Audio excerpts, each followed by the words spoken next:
శ్రీవారి సేవలలో ఎన్నో అపూర్వమైనవి, విశేషమైనవి, ఆనందదాయకమైనవి, అఖండ పుణ్యప్రదాయమైనవి, సకల పాపహరణమైనవి ఎన్నో ఉన్నాయి.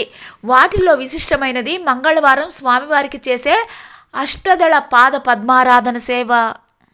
గర్భాలయంలో జరిగేటువంటి ఈ అష్టదళ పాద పద్మారాధన సేవ ప్రముఖమైనది.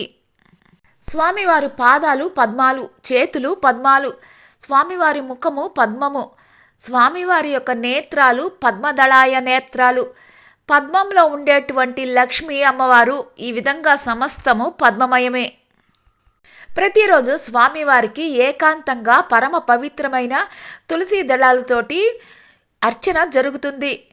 ఎవరు చూసేటువంటి అవకాశము ఉండదు. కానీ మంగళవారం రోజు మాత్రం ప్రత్యేకించి భక్తుల సౌలభ్యం కోసం ఈ ఒక్కరోజు మాత్రం అష్టదళ పాద పద్మారాధన సేవ కార్యక్రమాన్ని నిర్వహించడం జరుగుతుంది.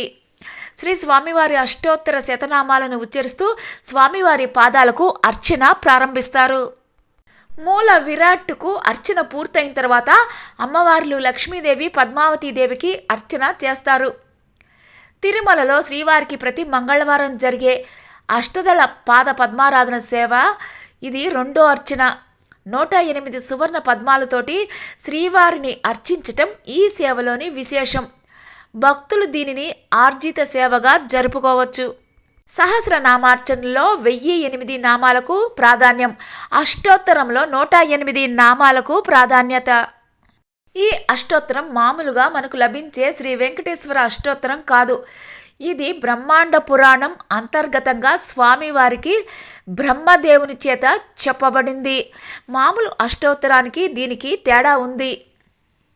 ఈ సేవను తిరుమల తిరుపతి దేవస్థానం వారు స్వర్ణోత్సవం సందర్భంగా ప్రవేశపెట్టారు. హైదరాబాద్కు చెందిన మహమ్మదీయ భక్తుడు దీనికి అవసరమైన 108 బంగారు పద్మాలను శ్రీవారికి కానుకగా సమర్పించాడు. ఆ పువ్వులనే ఈనాటికి అష్టదళ పాద పద్మారాధన సేవకు వినియోగిస్తున్నారు. తరువాత ఇది ఆర్జిత సేవగా రూపుదిద్దుకుంది.